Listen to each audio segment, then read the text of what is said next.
Je vous salue tous dans le nom de notre Seigneur Jésus-Christ. Paix à vous. Aujourd'hui, c'est vendredi, et par la grâce de Dieu, chaque vendredi, je ferai une vidéo sur les choses à venir. Nous parlerons toujours de l'Apocalypse, des événements qui doivent arriver parce que nous sommes dans des temps apocalyptiques.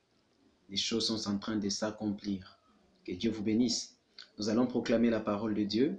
Nous lisons, c'est Ésaïe 48, verset 3 que nous proclamons. Nous proclamons dans le nom du Seigneur Jésus. J'ai annoncé depuis longtemps les choses du passé. J'en ai parlé, je les ai fait entendre, puis soudain, j'ai agi et cela s'est produit. Amen. Il est celui qui annonce une chose et qui l'accomplit soudainement. Amen. Merci Père. Nous croyons que tu as accompli tout ce que tu as annoncé. Tout ce que tu as annoncé s'accomplit sous nos yeux. Nous croyons. Nous en recevons instruction au nom de Jésus-Christ. Amen. Que Dieu vous bénisse. Aujourd'hui, ce n'est qu'une introduction. Les choses à venir. Nous parlerons toujours des choses à venir conformément à la parole de Dieu. Amen. Les choses à venir. Aujourd'hui, nous allons lire dans 2 Pierre 1, versets 19 à 20. Pendant un premier temps, je vais faire la lecture de l'Apocalypse, portion par portion, tous les 22 chapitres. Et puis, tel que l'Esprit du Seigneur nous conduira, nous allons parler des choses qui se sont accomplies, des choses qui s'accomplissent et des choses qui s'accompliront. Que Dieu vous bénisse encore. Nous lisons dans 2 Pierre 1, versets 19 à 20. Il est écrit: de plus, nous avons la parole des prophètes, sur laquelle nous pouvons nous appuyer fermement. Et vous faites bien de lui accorder votre attention, car elle est comme une lampe qui brille dans un lieu obscur, jusqu'à ce que le jour paraisse et que l'étoile du matin s'élève pour illuminer vos cœurs. Amen. La parole prophétique, la parole des prophètes, la prophétie scripturaire, elle est pour nous comme une lampe qui brille dans un lieu obscur. Amen. Sachez avant tout qu'aucune prophétie de l'Écriture n'est le fruit d'une initiative personnelle. En effet, ce n'est pas par une volonté humaine qu'une prophétie a jamais été apportée, mais c'est poussé par le Saint-Esprit que des hommes ont parlé de la part de Dieu. Amen. C'est la vérité de l'Écriture. Nous allons aussi lire Jean 16, versets 12 à 13. Jean 16, versets 12 à 13.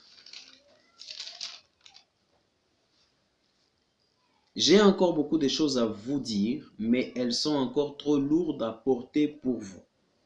Quand l'Esprit de vérité sera venu, il vous conduira dans la vérité tout entière, car il ne parlera pas de lui-même, mais tout ce qu'il aura entendu, il le dira, et il vous annoncera les choses à venir.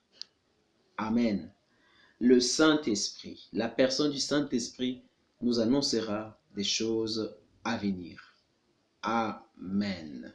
Amen. Alors, quel est le but que Dieu poursuit en faisant connaître à son Église les choses qui doivent arriver? Quel est le but de Dieu?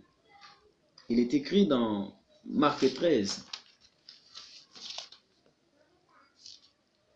versets 33 à 37. Soyez vigilants, restez sur vos gardes, puisque vous ne savez pas quand viendra le moment. Les choses se passeront comme lorsqu'un homme quitte sa maison pour un long voyage et en laisse la responsabilité à ses serviteurs, en confiant à chacun sa tâche. Il commande au portier de veiller. Tenez-vous donc,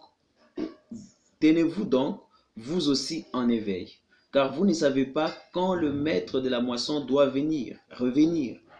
Sera-ce tard, à minuit, au chant du coq, ou le matin? Qu'il ne vous trouve pas en train de dormir s'il revient à l'improviste. Ce que j'ai dit là, je vous l'ai dit à tous, tenez-vous en éveil. C'est pour que nous puissions veiller, surveiller la venue du Seigneur. Voilà pourquoi le Seigneur nous a donné les Écritures prophétiques. Voilà pourquoi le Seigneur a donné par son esprit aux saints prophètes la révélation, quoique écrite en symbole, des choses à venir. Pourquoi? Parce que le Saint-Esprit lui-même décèlerait ces choses-là au fur et à mesure qu'elles sont en train de s'accomplir. Que Dieu vous bénisse. Alléluia. Alors, Luc 1, verset 21, 34 à 36. Luc 1, verset 21, 34 à 36. Prenez garde à vous-même pour que vos esprits ne s'alourdissent pas à force de trop bien manger.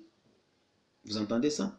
De trop boire et de vous tracasser pour les choses de la vie. Sinon, ce grand jour vous surprendra tout à coup. Il y a un jour, le jour de la venue du Seigneur. C'est appelé dans la Bible le jour du Seigneur.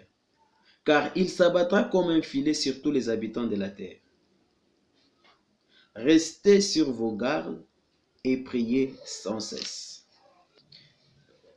Priez sans cesse ou sans relâche. Que Dieu vous donne la force d'échapper à ce qui doit arriver et de vous présenter debout devant le Fils de l'homme.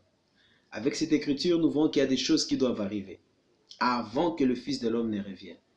Et l'Église doit prier afin de traverser ces choses. En effet, si l'Église ne va pas dans la prière, si l'Église ne fait pas de la prière un cheval de bataille en ces temps de la fin, l'Église sera surprise. Et en effet, il est promis cela. Il est écrit que il y a une majorité, il y a vraiment un grand nombre de chrétiens qui vont être surpris.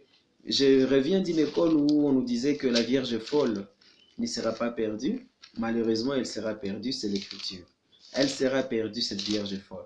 On a une mauvaise définition de la Vierge folle. Aujourd'hui, je ne vais pas faire la vidéo sur la Vierge folle, mais nous savons où aboutit la Vierge folle, c'est dans les pleurs et les grincements des dents. Les pleurs et les grincements des dents, ce n'est pas la grande tribulation telle que on l'a prêché autrefois. Les pleurs et les grincements des dents, ce n'est pas la grande tribulation, mais c'est le jugement du grand jour, le jour de la venue du Seigneur. C'est le jugement qui va s'abattre sur les nations. C'est le jugement qui va s'abattre sur quiconque ne sera pas enlevé. Et ces choses ne se passeront qu'en un seul jour. Aujourd'hui, nous parlons des choses eschatologiques. Nous allons parler de la seconde venue du Seigneur dans le point de la doctrine. Ici, nous parlons des choses à venir. Ça veut dire des choses qui doivent arriver avant que ne vienne le jour du Seigneur. Mais nous ferons bien sûr une vidéo sur la seconde venue du Seigneur. Amen. Bien. Nous voyons que dans Matthieu 25, au verset...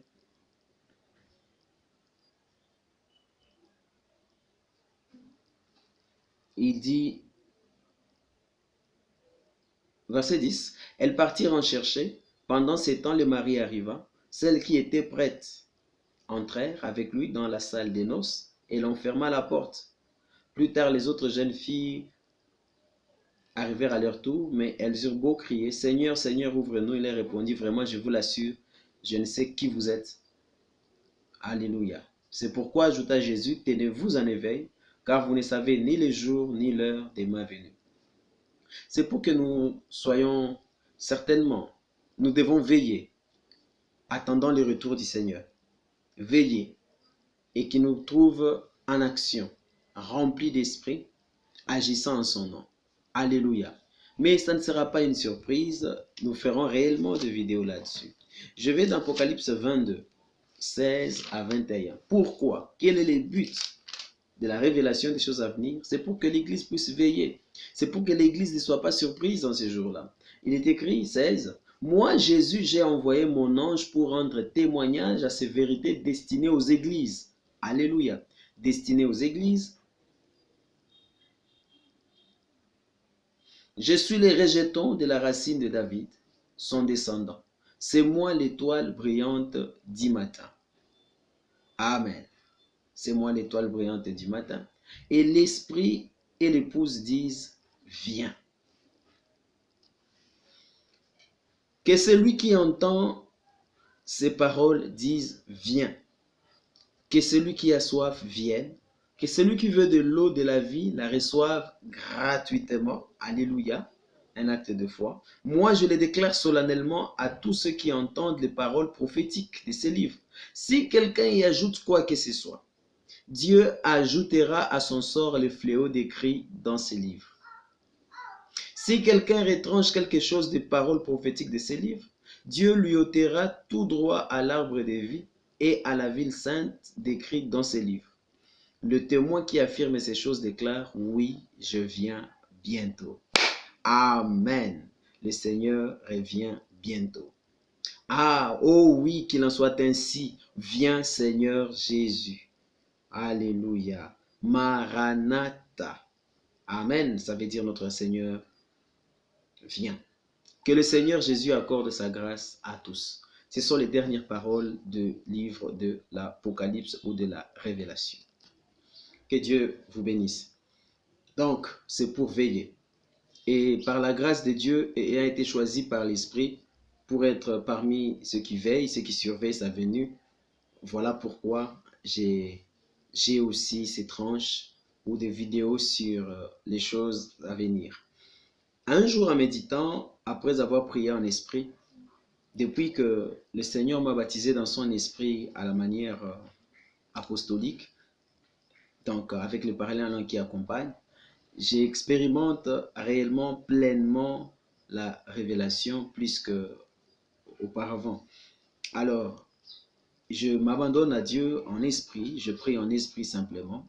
Et alors que je prie, le Seigneur, la lumière du Seigneur perce mon esprit et il me permet de voir l'enchaînement des Écritures et comment les choses s'accomplissent.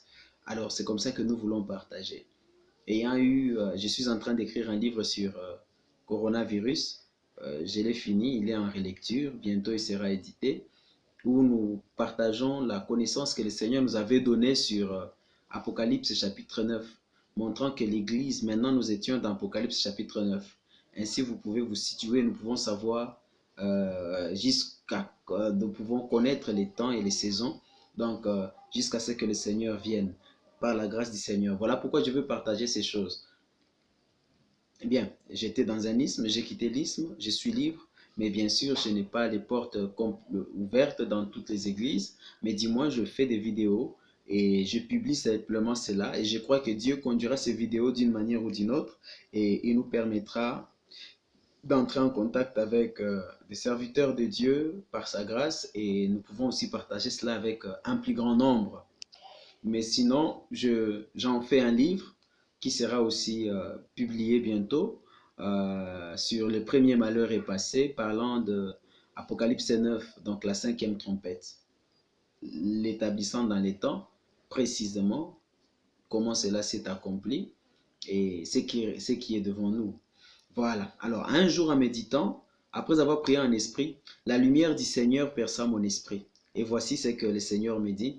L'Église, le Saint-Esprit a parlé à mon esprit. L'Église du Nouveau Testament a tout dans son testament. Nous, en tant que chrétiens, nous n'avons pas besoin de fouiner les prophéties de l'Ancien Testament. Tout ce que l'Ancien Testament nous sert, c'est simplement des expériences du passé, certainement. Ce sont des choses déjà accomplies. Alors, nous n'avons pas à rechercher des prophéties là-bas comme s'il y a des choses qui sont là-bas qui devaient s'accomplir ici dont nous n'avions pas connaissance. Non, le Nouveau Testament est complet. L'Église du Nouveau Testament a tout. Le Seigneur a veillé à ce que nous ayons tout. Tout ce dont nous avons besoin se trouve dans notre Nouveau Testament. Gloire au Seigneur. Parce que le Nouveau Testament est plus glorieux que l'Ancien. Je vous dis tout ce dont nous avons besoin. Amen. L'Église du Nouveau Testament a tout dans son testament. Elle n'a plus besoin de rechercher dans les prophéties anciennes de la lumière. Ah non. Oh, quelque chose est en train de s'accomplir, c'est quoi? Vous allez entendre à gauche, à droite. Oh, c'est Ézéchiel 49 qui est en train de s'accomplir. C'est Ésaïe, je ne sais pas combien qui est en train de s'accomplir. Le Seigneur m'a ouvert les yeux. Il m'a dit que tout ce dont nous avons besoin se trouve déjà dans notre testament. Amen. Et spécialement concernant les choses à venir, il y a des prophéties dans les épîtres. Par exemple, de Timothée 3, 1 Timothée 4, Acte 20, vers la fin là-bas. Alors, de Pierre 3, ce sont des prophéties concernant les derniers temps. 2 Thessaloniciens 1, mais dis-moi, précisément l'Apocalypse, l'Apocalypse nous dit tout ce dont nous avons besoin concernant les choses à venir avant la venue du Seigneur. De telle manière que nous ne pouvons pas nous tromper. On ne peut pas dire le Seigneur vient demain. On ne peut pas se tromper, il vient peut-être, on ne sait pas trop. L'Apocalypse, le Seigneur avait laissé l'Église pendant un certain temps, ainsi pendant presque 70 ans, ne sachant pas les choses à venir. Mais avant que les derniers apôtres ne puissent partir, Dieu lui a donné la révélation du livre que nous avons, qu'on appelle Apocalypse, qui veut dire lui-même révélation. Alors, tout est contenu là-dedans. Chaque événement qui doit s'accomplir, grand événement, marqué par l'Esprit, qui doit s'accomplir avant la venue du Seigneur, est consigné dans l'Apocalypse. Voilà l'importance du livre de l'Apocalypse. Amen. Alors, l'Esprit a repris avec plus de précision tout ce que nous devons savoir. Les prophéties de Daniel, par exemple, que ce soit Ézéchiel, Malachie, Ésaïe, tout ce que vous penserez qui doit annoncer des choses à venir qui ne sont pas encore là, l'Apocalypse a repris. Par exemple, pour Malachie 4 qui parle des livres des prophètes qui devaient venir. Quelle bénédiction ça a été pour moi de trouver que l'Apocalypse avait repris la prophétie, c'est Apocalypse 11. Élie et Moïse, Malachie 4 dit bien Élie et Moïse, mais ce n'est pas parce que ça commence par souvenez-vous de la loi de Moïse, les gens sont troublés, ils ne prennent que Élie les prophètes pour se l'attribuer. Mais Moïse et Élie devaient venir. Malachie a dit cela, ils viendront avant les jours de l'Éternel. Mais l'Apocalypse précise quand ils viennent, combien de temps ils exercent leur ministère, où est-ce qu'ils exercent leur ministère, et quelle sera la fin de leur ministère, et puis après la fin de leur ministère, qu'est-ce qui va s'accomplir, et vous allez voir que réellement ils viennent à la fin des jours de l'Éternel, parce que après leur ministère, il n'y aura que 42 mois, et le Seigneur sera là. Alors, il est impossible de nous tromper, et de venir nous dire que c'est moi Élie le prophète, parce que nous savons que vous devez d'abord, il y a les lieux géographiques, il y a la question du temps, votre prophétie doit durer 1260 jours, et vous ne serez pas seul, vous devez être accompagné de Moïse. Donc il n'y a pas moyen de tromper, et puis ça ne peut pas être un homme des nations, et puis il n'est pas envoyé vers les nations, Élie le prophète n'est pas envoyé à l'église des nations. Oh, gloire au Seigneur, Jésus nous suffit. Bien, nous parlerons de ces choses en profondeur. Que Dieu vous bénisse encore. Soyez à l'aise, je sais que je suis déjà en train de chambouler beaucoup de plans que vous avez ou des plans qui ont été prêchés à gauche et à droite, qui donnent l'enlèvement, et puis Élie et Moïse après l'enlèvement et la venue du Seigneur, parce que pour les gens, il y a 3 venues. Mais la parole de Dieu va nous montrer clairement, il n'y en a que 2. Il y a la première, Jésus était déjà venu, il y a la deuxième, Jésus reviendra. Et avant qu'il n'arrive, il y a des choses qui doivent s'accomplir. Et c'est cela le but de l'Apocalypse, les choses à venir. Alors, ce dont nous avons besoin aujourd'hui, ce sont des docteurs éclairés par le Saint-Esprit, des docteurs et prophètes. Nous avons besoin des enseignants. Nous voyons dans les livres de Matthieu, par exemple, quand le Seigneur Jésus naquit, dans sa première vue, quand il est né, Matthieu 2, on nous dit ceci, 1 à 6. Jésus était né à Bethléem en Judée sous les règnes du roi Hérode. Or, des mages venant de l'Orient arrivèrent à Jérusalem. Ils demandaient où est le roi des Juifs qui vient de naître. Nous avons vu s'élever son étoile et nous sommes venus lui rendre hommage. Quand le roi Hérode apprit la nouvelle, il en fut profondément troublé et tout Jérusalem avec lui. Remarquez, où est-ce qu'il va aller chercher la lumière? Il convoqua tous les chefs de prêtres et les spécialistes de la loi. Alléluia. Qui comptait son peuple et leur demanda où devait naître le Messie. Vous allez voir que ces gens avaient la réponse. À Bethléem en Judée, lui répondirent-ils, car voici ce que le prophète a écrit. Et toi, Bethléem, village de Judée, tu n'es certes pas le plus insignifiant des chefs-lieux de Juda, car c'est de toi que sortira le chef qui, comme un berger, conduira Israël, mon peuple. Le roi est allé chercher la lumière chez les prêtres et les spécialistes de la loi. Les spécialistes de la loi. Et ils ont donné la réponse, parce que ces gens veillaient sous les Écritures. Certes, ils n'ont pas su que cela venait de s'accomplir, mais ils veillaient sous les Écritures et connaissaient très bien les prophéties. Et ils ont donné une réponse directe, tirée de la parole de Dieu. Amen. Amen. Mais nous avons besoin pas seulement de ces spécialistes de la loi, nous voulons quelque chose qui doit être ajouté à ce ministère-là, le côté prophétique. Et c'est possible dans la Nouvelle Alliance. Que Dieu vous bénisse. Oui, c'est très possible dans la Nouvelle Alliance. Nous pouvons être en train de jouer, ça veut dire un ministère et puis Dieu peut nous appeler à un autre. Que Dieu soit béni. Et nous avons besoin des docteurs et prophètes. Nous lisons dans Matthieu 17. Encore une fois, toujours les scribes. On les appelait scribes ou spécialistes de la loi. Matthieu 17, verset 10. Ici, je vois, regardez ce dont nous avons vraiment besoin en ces temps. On en a besoin. 10. Les disciples lui demandèrent alors, pourquoi donc les spécialistes de la loi ou les scribes disent-ils qu'Élie doit venir en premier lieu? Ils disaient cela parce qu'ils connaissaient les prophéties.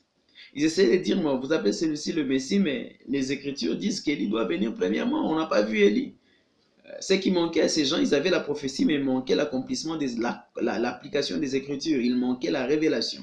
Jésus, qui était prophète en même temps, il leur répondit, effectivement, Élie doit venir remettre toutes choses en ordre. Là, c'est le verset 11. Remettre toutes choses en ordre. Toutes choses. Or, je vous le déclare, Élie est déjà venu, mais ils ne l'ont pas reconnu. Les spécialistes de la loi n'ont pas reconnu qu'Élie était venu. Ils avaient la prophétie, mais il manquait l'accomplissement, l'application.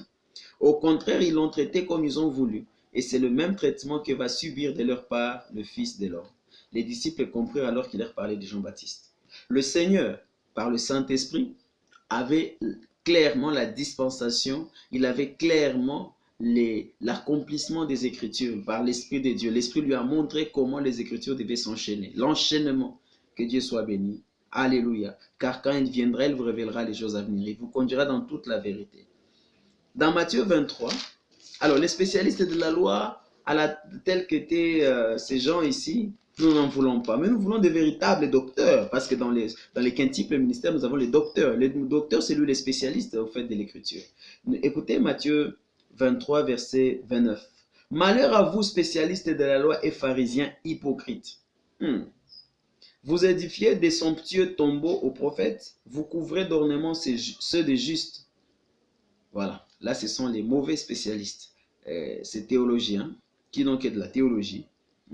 Mais verset 24. En effet, je vais vous envoyer des prophètes, des sages et des spécialistes de l'écriture. Je vais vous envoyer ici. Maintenant, le Seigneur promet dans son royaume, parce qu'il sera Seigneur. Alléluia. Après sa résurrection, dans son royaume, Dieu nous a transportés dans le royaume du Fils de son amour. Nous sommes maintenant même dans le royaume de Christ, spirituellement. Dans ces royaumes, il a des ministres. Il a établi quintuple ministère. Alléluia. Il dit, je vais vous envoyer, voilà, je vais vous envoyer des prophètes. Amen. Des sages, gloire au Seigneur, et des spécialistes de l'écriture. Il y aura des spécialistes de l'écriture dans la nouvelle alliance qui vont agir sous l'impulsion du Saint-Esprit. Vous allez tuer ou crucifier les uns, fouetter les autres dans vos synagogues et les persécuter d'une ville à l'autre. Voilà. Il a promis de nous envoyer des prophètes au pluriel, des spécialistes de l'écriture, pas un seul. Je remercie le Seigneur pour tous les véritables ministères enseignants que nous avons ou que nous avons eus et que nous aurons encore par la grâce du Seigneur. Alors, et nous voulons de ces docteurs et prophètes. Voilà, des docteurs et prophètes, c'est Acte 13. Dans Acte 13, on nous parle des docteurs et prophètes. Il y a des ministères qui sont associés. Par exemple, le pasteur, on demande qu'il soit aussi un enseignant. C'est très bien si le pasteur a aussi en lui. Donc, si Dieu l'appelle à être pasteur et qu'il lui donne aussi la capacité d'enseigner, c'est très très bien pour l'Église. C'est très très bien pour l'Église. Et nous pouvons avoir un enseignant ou un docteur, mais qui n'est pas appelé à être pasteur. Et Dieu peut l'associer à notre ministère. On a eu des docteurs comme, encore une fois, Kenneth Hagin, il était docteur et prophète. Je crois que tout dépend de l'appel de Dieu. De l'appel de Dieu. Véritablement, William Branham avait été évangéliste et prophète. Donc, il a été appelé à être évangéliste et puis prophète. S'il pouvait rester à sa place, ça aurait été bien. Mais le problème est qu'il a quitté sa place pour se faire un prophète particulier, je ne sais. Je vois Tommy Osborne évangéliste, et il ne sait pas si évangéliste ou apôtre, mais du moins il s'appelle aussi enseignant. C'est lui qui sait comment le Seigneur a traité avec lui. Un chacun répondra de son ministère devant le Seigneur. Dans Acte 13, au verset 1 à 2, il est écrit: il y avait alors dans l'église d'Antioche des prophètes et des enseignants. C'est vrai qu'on peut les séparer, mais aussi on peut les associer. Barnabas, Simeon surnommé le Noir, Lucius, originaire de Cyrène, Manaën, qui avait été élevé avec Hérode, le gouverneur, et Saul. Un jour qu'ils adoraient ensemble le Seigneur et qu'ils gênaient, le Saint-Esprit leur dit, ... alors qu'ils gênaient et adoraient le Seigneur. Voilà l'atmosphère convenable dans laquelle ce ministère opère pour recevoir des lumières. Alléluia. Amen. Ils sont appelés sentinelles. Ésaïe 21, 12, c'est un exemple là. Dieu dit qu'il a établi, on pose à la sentinelle, que dis-tu de la nuit? Alors ces docteurs et enseignants sont appelés à être comme des sentinelles. Et la sentinelle, dans l'Ancien Testament, la ville était toujours surmontée d'une tour de garde et au-dessus là, il s'est trouvé quelqu'un qui, normalement, pouvait voir plus loin et il pouvait dire qu'est-ce qui va arriver d'un moment à l'autre parce qu'il pouvait voir de loin. Il pouvait voir de très loin et voir par exemple une troupe ennemie qui arrivait et il devait avertir la ville. Ésaïe 21, verset 11 à 12. Maintenant sur Douma, on m'écrit des séirs. Veilleur ou sentinelle, que dis-tu de la nuit? Veilleur, que dis-tu de la nuit? Et le veilleur répond, le matin vient et la nuit vient aussi. Si vous voulez poser des questions, posez-les, convertissez-vous et venez. Alléluia. Donc, si on peut prendre en considération l'avertissement des veilleurs, pour ceux qui ne sont pas convertis doivent se convertir, et pour ceux qui dorment doivent se réveiller, c'est très nécessaire. Alors ce sont des docteurs et prophètes. En tout cas, le prophétique a un rôle spécial au temps de la fin. Amen. Et il n'y aura pas un seul prophète. Voilà l'écriture. Dans le Nouveau Testament, nous avons plus de 11 prophètes dans les Actes des Apôtres. Et au temps de la fin, on ne peut pas avoir un seul prophète. Parce que le ministère prophétique est aussi au pluriel. Que Dieu soit béni. Alors, nous voyons qu'on ne se nomme pas veilleur. C'est vrai que nous sommes tous appelés. Il a dit veillez. Je l'ai dit à tous, veillez. Amen. Mais de manière particulière, c'est comme nous sommes tous appelés à évangéliser, mais nous ne sommes pas tous évangélistes. Ésaïe 62 dit, verset 6. Ésaïe 62, verset 6. Il est écrit, sur tes murs, ô Jérusalem, moi j'ai posté des gardes. Sur tes murs, pas en bas, sur tes murs, Dieu les a élevés. Ils ne s'éteindront pas, ni le jour, ni la nuit. Vous voyez? Oui, vous qui ravivez les souvenirs de l'Éternel, point de repos pour vous. Ici, il parle, normalement, chaque chrétien, nous sommes appelés à veiller, ici à être des sentinelles sur les promesses de Dieu, à rappeler, Dieu a ramené cela, à raviver les souvenirs de l'Éternel. Tu avais promis, accompli, tu avais promis, et sans repos, ni le jour, ni la nuit. Et inciter Dieu à accomplir ses promesses. Amen. Et ici, c'est par rapport à la seconde venue du Seigneur. Le révélation, pour savoir que ceci vient de s'accomplir, il faut la révélation. Et là, il faut être dans la prière. En 2020, le Seigneur nous avait demandé de prier pendant 3 jours et de nous consacrer parce qu'il nous visiterait au mois de mars. Et quand nous l'avons fait, au 3e jour, il nous révélerait, il va nous parler, il me parlera clairement, mais disant que coronavirus était Apocalypse 9, 1 à 12.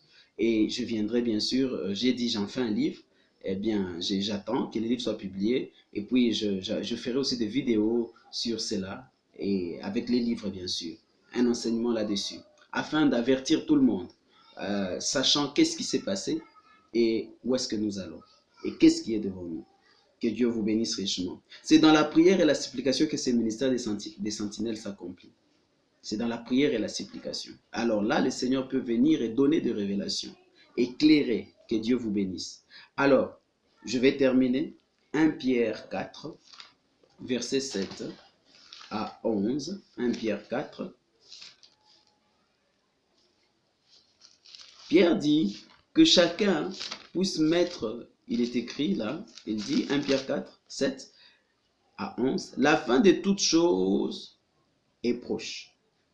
Menez donc une vie équilibrée et ne vous laissez pas distraire afin d'être disponible pour prier. Amen. Ne vous laissez pas distraire. Alléluia. Soyez objectifs dans ce que vous faites. Ne passez pas du temps sur YouTube de film en film ou de je ne sais pas quoi, il y a tout là-bas. Mais nous nous servons aussi de la même chose pour propager la parole de Dieu. Le chrétien doit être objectif. Il doit être objectif. Son temps est précieux, spécialement en ces temps-ci. Les jours sont mauvais. Avant tout, aimez-vous ardemment les uns les autres, car l'amour pardonne un grand nombre de péchés. Amen. Le pardon. Merci Seigneur. Exercez l'hospitalité les uns envers les autres sans vous plaindre. L'hospitalité, il y a maintes manières d'accomplir l'hospitalité. C'est ce que je suis en train de faire là, en partageant ce que le Seigneur m'a donné de manière spirituelle. Chacun de vous a reçu de Dieu un don particulier. qui le mette au service des autres comme un bon gérant de la grâce infiniment variée de Dieu. Que celui qui parle et transmette les paroles de Dieu. Que celui qui sert accomplit sa tâche ou celui qui exerce un ministère avec la force que Dieu donne. Agissez en toutes ces choses de manière à ce que la gloire revienne à Dieu par Jésus-Christ, à qui appartiennent la gloire et la puissance pour l'éternité. Amen. C'est ainsi que je suis au service du Seigneur et le Seigneur me demande de servir son peuple. Alors je suis en train de le faire de cette manière afin de partager la révélation, afin de partager la foi, afin de partager des expériences, des avertissements, amen, que le Seigneur a mis en moi en dépôt. Alors j'ouvre, il m'a dit de partager ce qu'il a mis en moi en dépôt. C'est ce que je suis en train de faire afin d'affermir l'Église. Que Dieu vous bénisse. J'ai dit, je répète, je ne suis pas le seul qui soit appelé à ce ministère.